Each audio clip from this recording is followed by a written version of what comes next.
Students, धारा विद्युत में अगला हमारा टॉपिक है प्रतिरोधों का संयोजन। जिस प्रकार सांधारित्रों का संयोजन हमने पढ़ा है उसी प्रकार हमको प्रतिरोधों का संयोजन भी पढ़ना है। आगे चल के सेलों का संयोजन भी ठीक इसी प्रकार से हमको पढ़ना है। तो प्रतिरोधों का संयोजन जो है मेरे ख्याल से कक्षा 9वीं में आपने पढ़ा है, उसी को दोबारा रिपीट कर रहे हैं। श्रेणी क्रम संयोजन में क्या करते हैं, देखिए 3 प्रतिरोध लेते हैं हम लोग, R1, R2 और R3। पहले प्रतिरोध के पहले सिरे से सेल के धनात्मक सिरे को और आखिरी प्रतिरोध के आखिरी सिरे से सेल के ऋणात्मक सिरे को जोड़ देते हैं। विभवांतर मान लेते हैं सेल का कितना है, V है।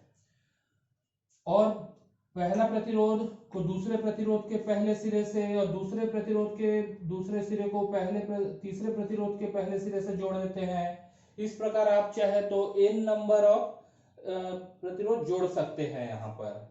अब होगा क्या, विद्युत धारा I जो है वो R1, R2, R3 से होते हुए वापस इस ऋणात्मक टर्मिनल की ओर आ जाएगा। चूंकि प्रतिरोध R1, R2, R3 को हम अलग अलग मान लेते हैं तो यहाँ पर वोल्टेज जो है, विभव पतन जो होगा इन प्रतिरोधों के सिरे पर अलग अलग होगा। यहाँ V1, V2 और V3। तो तीनों प्रतिरोध R1, R2 और R3 के सिरे पर विभव पतन V1, V2 और V3 ले लेते हैं।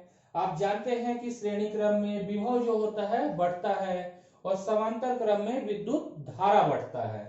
तो अगर मैं ओम का नियम लगा दूं तो ये V1 जो है, V1 बराबर हो जाएगा I गुणित R1, V2 बराबर हो जाएगा I गुणित R2 और V3 बराबर हो जाएगा I गुणित R3।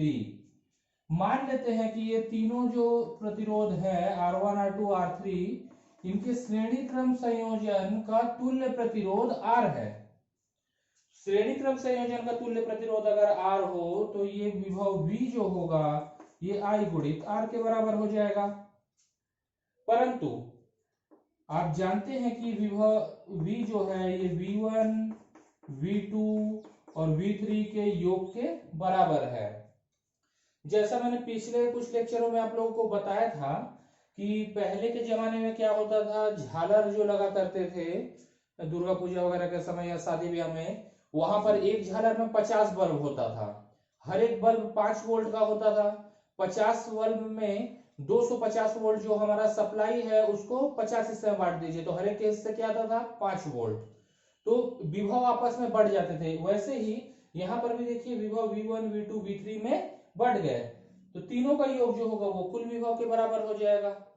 ठीक है, ये कुछ वैसा ही है जैसे 250 वोल्ट को 50 हिस्से में बांटिए तो हर एक को 5-5 वोल्ट मिलता है और 5 वोल्ट को 50 बार जोड़िए तो भी 250 वोल्ट मिलता है। ठीक वही चीज है।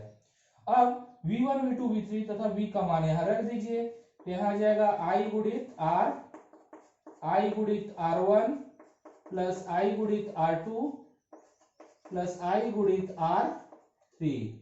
विद्युत धारा को कॉमन निकाल के काट दीजिए तो R बराबर हो जाएगा R1 plus R2 plus R3। मतलब श्रेणी क्रम में अगर प्रतिरोध संयोजित है तो सभी प्रतिरोधों का जो योग होगा वो तुल्य प्रतिरोध के बराबर होगा। प्रतिरोधों का योग तुल्य प्रतिरोध के बराबर। इस केस में प्रतिरोध हमको बहुत ज्यादा मिलता है। ठीक है, विद्युत धारा तो उतना ही खर्च होगा लेकिन प्रतिरोध बहुत ज्यादा होगा।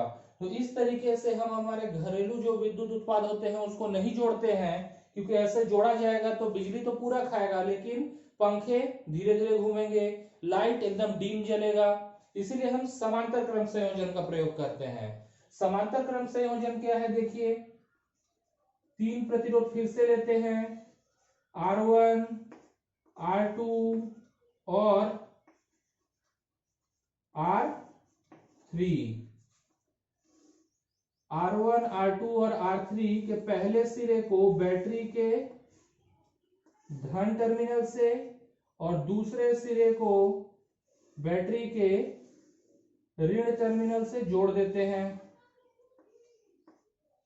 यहां पर क्या होगा, विद्युत धारा आई जब जाएगा तो इस बिंदु पर पहुंच के ये विद्युत धारा 3 हिस्से में बढ़ जाएगा, I1, I2 और I3 में। और इस बिंदु पे जब ये आएगा तो I1, I2 और I3 आपस में फिर जुड़ जाएंगे। जुड़ के जो विद्युत धारा आई है बैटरी के ऋण टर्मिनल की ओर वापस चला जाएगा। यहां पर विभवांतर V जो है वो नियत रहेगा। क्यों? क्योंकि सभी प्रतिरोध सेल के साथ एक ही सिरे से जुड़े हुए हैं, अलग अलग नहीं। यहां पर देखिए सब अलग अलग जुड़े हुए थे, यहाँ पर एक ही सिरे पे जुड़े हुए हैं, तो विभव स्थिर रहेगा। बट कौन रहा है, विद्युत धारा। ओम के नियम से आप जानते हैं V बराबर IR होता है, वोल्टेज विभवांतर बराबर विद्युत धारा गुणित प्रतिरोध। तो विद्युत धारा बराबर आ जाएगा विभवांतर बटे प्रतिरोध। अब देखिए यहाँ पर I1 का मान जो है वो कैसे निकाल सकते हैं। I1 बराबर आ जाएगा V बटा R1, I2 बराबर आ जाएगा V बटा R2, I3 बराबर आ जाएगा V बटा R3। अब मान लेते हैं कि ये जो प्रतिरोध है समांतर क्रम में, इनका तुल्य प्रतिरोध, मतलब इन तीन प्रतिरोध को समांतर क्रम में न जोड़ के एकलौता मैं प्रतिरोध ले लूं जिसका तुल्य प्रतिरोध R है, तो कुल विद्युत धारा I जो है वो हो जाएगा कुल विद्युत विभव बटे तुल्य प्रतिरोध। यहां तक मेरे ख्याल से आपको कोई डाउट नहीं होगा। परंतु आप जानते हैं कि कुल विद्युत धारा I जो है वो I1, I2 और I3 के योग के बराबर है। जैसे यहां जाके I1, I2, I3 में बट रहा है, तो इस बिंदु पे आके I1, I2, I3 आपस में जोड़ के I बन भी रहे हैं। तो इस समीकरण में I1, I2, I3 का मान रख दीजिए, तो V बटा आ जाएगा R, V बटा R1 प्लस V बटा R2 प्लस V बटा R3। दोनों पक्षों से विद्युत विभव V को कॉमन निकालिए और कैंसिल कीजिए, तो 1 बटा R बराबर आ जाएगा 1 बटा R1 प्लस 1 बटा R2 प्लस 1 बटा R3। ये आ गया समांतर क्रम संयोजन के लिए तुल्य प्रतिरोध का व्यंजक। इस सूत्र से आप क्या देख रहे हैं कि प्रतिरोधों के समांतर क्रम संयोजन में प्रतिरोधों के व्युत्क्रम का योग तुल्य प्रतिरोध के व्युत्क्रम के बराबर होता है। इस केस में प्रतिरोध जो होता है वो बहुत कम होता है, और हम हमारे घरेलू बिजली के जो उपकरण होते हैं सभी को हम समांतर क्रम में जोड़ते हैं। क्योंकि ऐसा कोई क्यों करे कि बिजली तो पूरा जले, पंखा धीरे घूमे और लाइट डिम जले, कोई मतलब तो है नहीं, इसलिए श्रेणी क्रम में कोई जोड़ेगा नहीं। प्रतिरोध कम रहे, पंखे अच्छे तेजी से घूमे, लाइट अच्छा रोशनी दे, उसके लिए हमको जरूरी है कि हम समांतर क्रम में उपकरणों को जोड़ें। इसके बाद एक उदाहरण देख लेते हैं, उदाहरण से आपको ये थोड़ा और क्लियर हो जाएगा। ये एक ऐसा सवाल आपको दिया रहेगा, यहाँ पर देखिए काफी एक कॉम्प्लेक्स सर्किट दिया गया है। इस सर्किट को देखते हुए आपको तुल्य प्रतिरोध निकालना है। तो इस सवाल में जो पूछ रहा है वो पूछ रहा है विद्युत धारा I का मान कितना होगा। विद्युत धारा I का मान हम कैसे निकाल सकते हैं, ओम के नियम से हम जानते हैं कि वोल्टेज बराबर होता है करंट गुणित प्रतिरोध। तो करंट बराबर क्या हो जाएगा, वोल्टेज बटे प्रतिरोध। लेकिन ये जो सर्किट दिया गया है, क्या इसका तुल्य प्रतिरोध अभी हमको पता है? नहीं पता है, इसलिए पहले तो यहाँ पर तुल्य प्रतिरोध आप निकाल लो। देखिए इसको पहले हल करने का तरीका ये है कि जो ये परिपथ दिया गया है इसको लगातार सरल करते जाइए।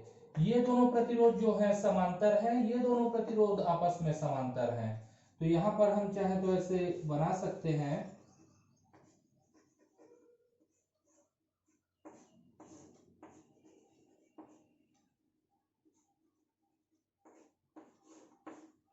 ये 10 ओम, ये 10 ओम, ये भी 10 ओम और ये भी 10 ओम।